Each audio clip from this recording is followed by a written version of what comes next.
Why would they kill a stranger who'd only just shown up?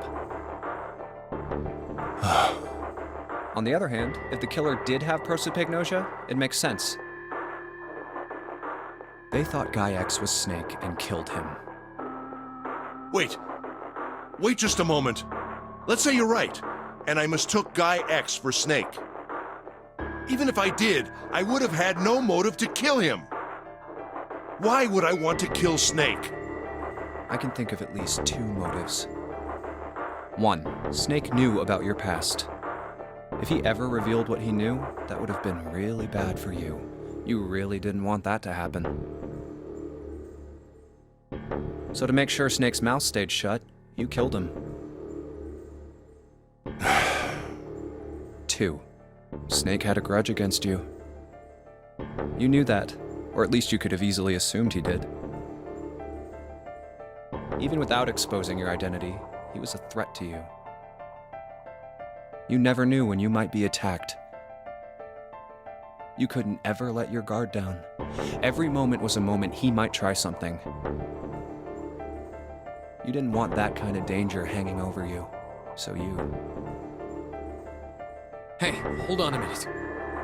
What's the past that Ace wouldn't want us to know? Why did Snake have a grudge against him? Look at this. What's this piece of paper? The Nonary game was played once before 9 years ago. The person with the number 2 bracelet attended the game 9 years ago. It was planned by the following 4 people: Cradle Pharmaceuticals CEO Gentaro Hongo. What is this? It's the message from Zero. It was in the safe in the first class cabin. Give me a break! That paper is a lie! Someone is trying to frame me! Me. You said me, right? Wouldn't that mean you're admitting you're Hongo, the CEO of Cradle Pharmaceuticals? Or am I mistaken? Very well. I admit that much. I am certainly the CEO of Cradle Pharmaceutical, Gentaro Hongo. So what if I am? I don't know anything about this Nonary game that supposedly took place 9 years ago.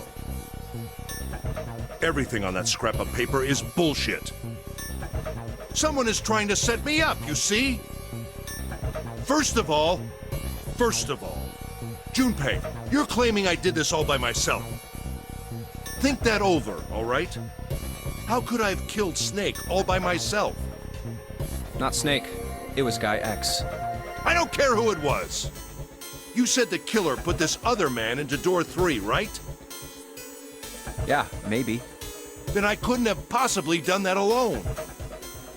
I couldn't have opened door 3 with only myself and Guy X. Nope. You could have. Huh? Huh? What? Actually, Ace, when you were unconscious, I took something from you. Remember when you were injected with that anesthetic and fell asleep in the big hospital room?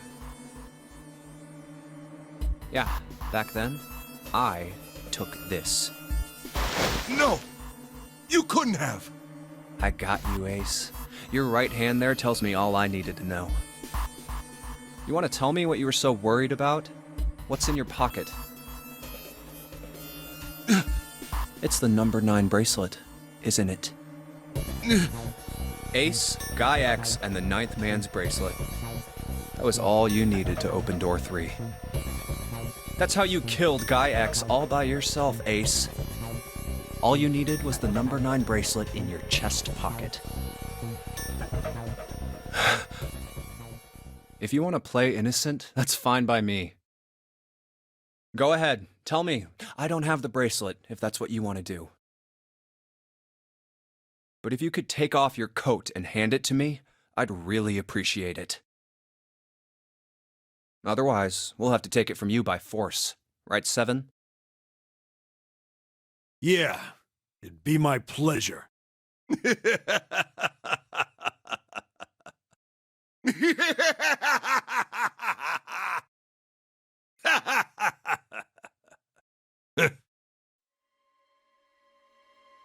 Well done, Junpei. As you so correctly deduced, I have the number 9 bracelet. I retrieved it while we were searching for the missing hardware for the red. I left the room I was supposed to search and headed to the first-class cabin on B deck. My purpose was to obtain the number 9 bracelet. 9 is a potent ally in the Nonary game. Adding 9 to any set of numbers won't alter the digital root. As you can see, 9 is a very useful number here. With it, one can go anywhere, with anyone. It is, I suppose you could say, a game changer. So I made for the first-class cabin to obtain it. In mere moments, I successfully acquired the number 9 bracelet. There was also an unexpected bonus. The knife the 9th man had used. I quickly pocketed both of them and left. I made my way back to where I was expected to be. That's when I ran into Snake. Well, this guy X, actually. I spotted him ahead of me. He was heading for the large hospital room and hadn't noticed me. The man wearing Snake's clothes arrived at door 3. When he stopped, I walked up behind him and called out, "Snake." He turned around. He said nothing. His mouth simply hung half open. He seemed dazed somehow, almost like a man half asleep. Perhaps he had been drugged. It wasn't important. I tend to gloss over little things like that. I was certain that man was Snake. I knew Snake had taken part in the Nonary game 9 years ago. Being blind, it made sense that he didn't recognize me immediately upon our first meeting. But why then hadn't Snake said anything to me later? Surely he hadn't forgotten what had happened to him in the Nonary game. But not once did he attempt to confront me. Did his lack of sight prevent him from fully recognizing who I was? Or perhaps Snake had conspired with Zero to deceive me. Regardless, he was a threat, and it was better to deal with him sooner rather than later. I had to get rid of him before he took action. With quick thinking, my plan went into motion immediately. I held the number 9 bracelet over the red. I waved my own bracelet in front of the red, and then grabbed Snake's arm and shoved his hand against the scanner panel. The door opened. I threw the man through it. 9 seconds later, the door shut. 81 seconds passed.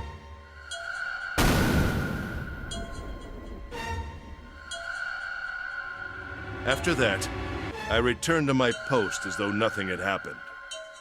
After conducting my own search, I returned to the large hospital room when the 1 a.m. bell rang. Ace, did you kill Clover? Yes. Why? Why did you kill her? She was Snake's sister. It was possible he had told her something dangerous. Additionally, she had gone through door 1. It seemed likely she might have found it. Found what? Why don't you go through door 1 yourself? Perhaps it's hidden somewhere. Yeah, but Lotus and I went through door 1 too. We didn't see anything suspicious. Yes. I thought as much after I heard your report at the central stairs. I doubt the two of you could find it. Huh?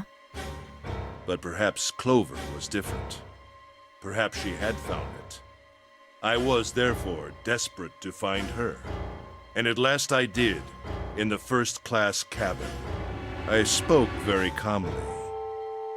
Did you see it? See what?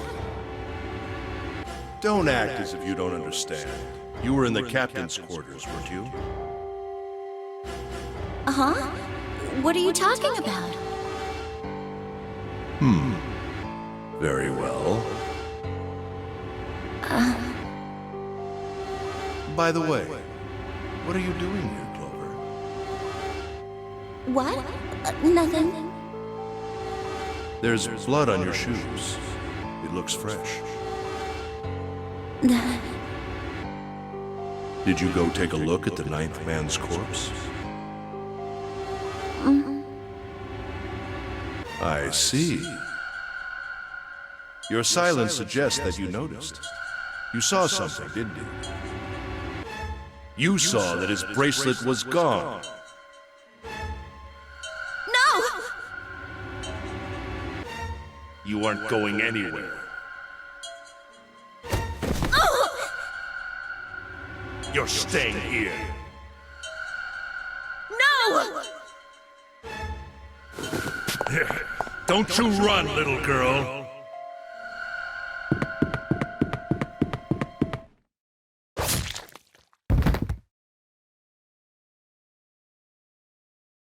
That was how I killed Clover.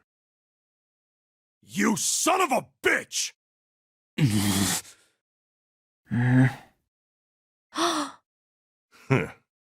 I admit it. I've lost. I have lost. Completely and utterly. Don't misunderstand, Junpei.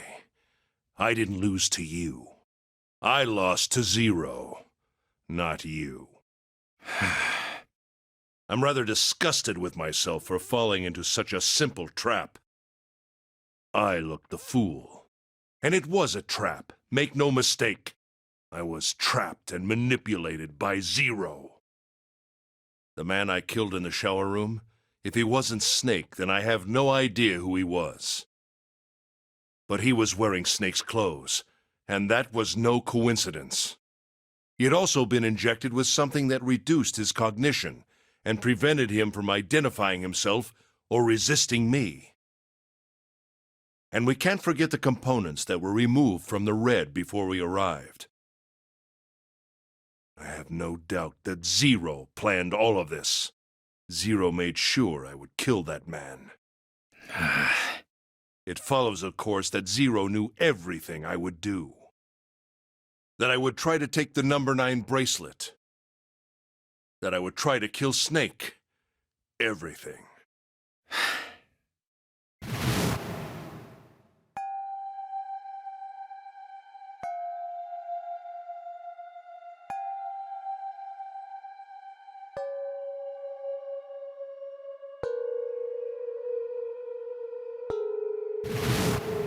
I think Zero is one of us.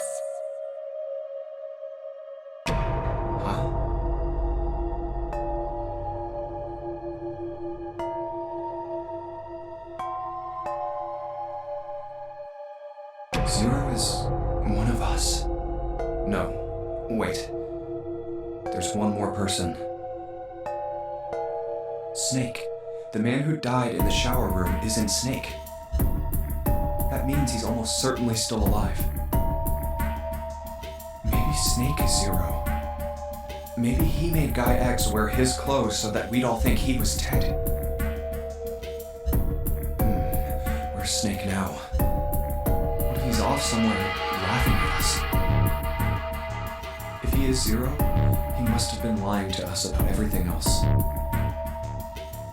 Is he watching us?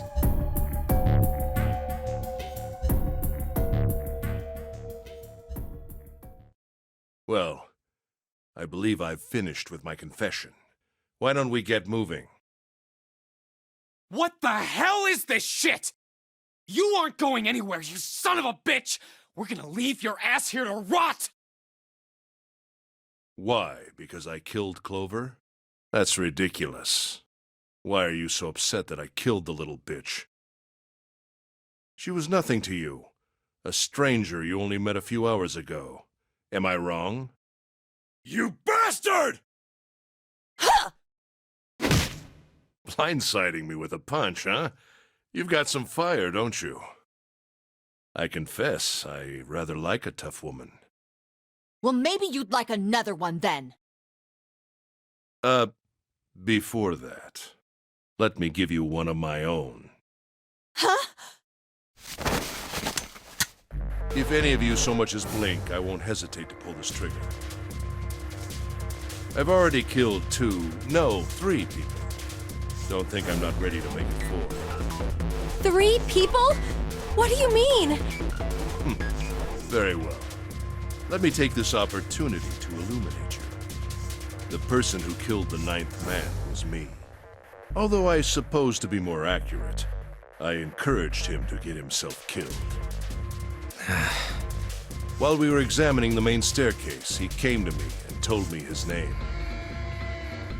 I recognized it at once, so I gave him a little push. Just a little white lie. It seems the settings for the dead were altered. Now it only requires a single person to deactivate the detonator in the bracelet. Investigate what's beyond door 5. We'll meet again later.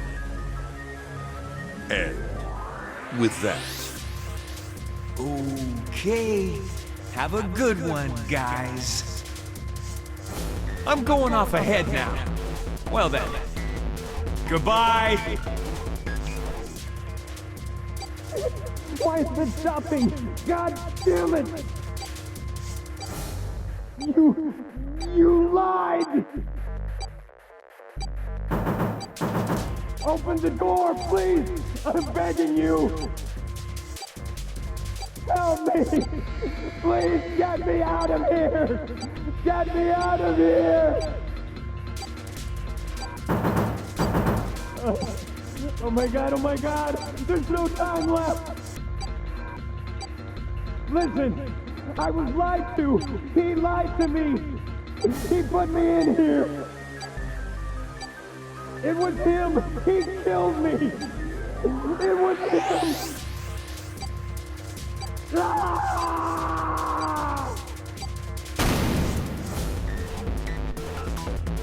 I had 4 reasons for killing him. As I said before, in the Nonary game, the number 9 bracelet is of utmost importance. If I had allowed him to keep such a useful tool, he, or it, would have become a threat to me. As such, I decided that he should be eliminated early on. I wanted the number 9 bracelet.